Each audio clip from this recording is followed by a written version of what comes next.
Hello guys, ഞാനങ്ങനെ ഒരു വട്ട ഈറ്റിനായിട്ട് ട്രൈ ചെയ്യാൻ പോവുകയാണ്. അപ്പോൾ രാവിലെ ചപ്പാത്തിയിലാണ് അംഗം കുറിക്കുന്നത്. പാക്കറ്റ് ചപ്പാത്തിയിലാണ് തുടങ്ങുന്നത്. അപ്പോൾ അടുത്ത് വെള്ളയപ്പത്തിൻ്റെ മാവുണ്ടെങ്കിലും എനിക്ക് ചുടാനും അറിയത്തില്ല, ടേസ്റ്റും എനിക്കിഷ്ടമില്ല. അതുകൊണ്ട് ഞാനത് ചുടാനും കഴിക്കാനൊന്നും പോയില്ല. നേരെ ചപ്പാത്തി വിത്ത് ഞണ്ട് കറി അത് കൂട്ടി കഴിച്ചു രാവിലെ. പിന്നെ ജലദോഷത്തിൻ്റെ കോളും പനിയുടെ കോളും ഒക്കെ ഉള്ളതുകൊണ്ട് ഒന്ന് ഡോക്ടറെ കാണിക്കാൻ പോവുകയാണ്. അതിൻ്റെ സൗണ്ടൊക്കെ മാറി. അപ്പം നേരത്തെ കണ്ട വെള്ളയപ്പത്തിൻ്റെ മാവ് കൊണ്ട് അമ്മ എനിക്ക് വട്ടയപ്പം ഉണ്ടാക്കി തന്നിരിക്കുന്നു കഴിച്ചു. അപ്പോൾ ആ ഒരു വട്ടയപ്പം കൂടെ തിന്നിട്ട് ഞാൻ നേരെ ഡോക്ടറെ കാണിക്കാൻ പോവുകയാണ്. വട്ടയപ്പം എനിക്ക് ഇഷ്ടമുള്ള ഒരു കാര്യമാണ്. അതുകൊണ്ട് അത് ആസ്വദിച്ച് തിന്നിട്ടാണ് ഞാൻ നേരെ പോകുന്നത്. അങ്ങനെ ഉച്ചയാവാറായി സമയം.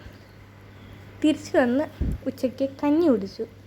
പിന്നെ കഞ്ഞി കുടിച്ചതിന് ശേഷം ഒരു വിശേഷവും ഇല്ല, എന്നാലും അമ്മ വെറുതെ പായസം ആക്കിക്കൊണ്ട് പായസം കുടിച്ചു. പിന്നെ ആരും കാണാതെ ഫ്രിഡ്ജിൽ നിന്ന് സ്പ്രൈറ്റ് എടുത്ത് കുടിക്കുന്ന എന്നെയാണ് നിങ്ങൾ കാണുന്നത്. കാരണം തണുത്ത സാധനങ്ങളൊന്നും കഴിക്കാൻ പാടില്ലല്ലോ. ഞാനിങ്ങനെ നോക്കുന്നത് എന്താണെന്ന് വെച്ചാൽ എൻ്റെ അനിയൻ എവിടെയെങ്കിലും ഉണ്ടോയെന്നാണ് ഞാൻ നോക്കുന്നത്. അവനോട് കിൻഡർ ജോയ് ഇരിക്കുന്നുണ്ട്. അതുകൊണ്ട് എന്തായാലും എത്തി നോക്കില്ല. അവൻ ഇതിൻ്റെ ഒച്ച കേട്ടാൽ അപ്പം എത്തും. അവന് ഈ സാധനം ഭയങ്കര ഇഷ്ടമാണ്. ബിങ്കോ അവന് ഇഷ്ടമാണെന്ന് ചോദിച്ചാൽ അല്ല, പക്ഷെ അവന് ലേസ് കൊടുത്താലും ബിങ്കോ കൊടുത്താലും കഷ്ടപ്പെട്ടാണെങ്കിലും അവൻ തിന്നും. ഈയിടെയായിട്ട് തുടങ്ങിയൊരു സുഖേടാണ് അവന്. ഇതൊക്കെ പാത്ത് തിന്നുന്നതിൻ്റെ അവസ്ഥ.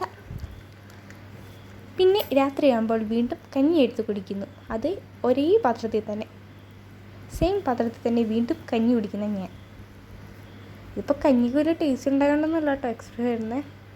ചുമ്മാ എക്സ്പ്രഷൻ ആവാൻ ഒരു മോഹം, അതിനുള്ള ഷോയാണ് ഈ കാണുന്നത്. അങ്ങനെ ഇന്നത്തെ കഞ്ഞിയോട് കൂടി ഇവിടെ അവസാനിക്കുന്നു. അങ്ങനെ കഞ്ഞി കുടിച്ച് ലാസ്റ്റ് തീരാൻ പോവുകയാണ് ഗൈസ്.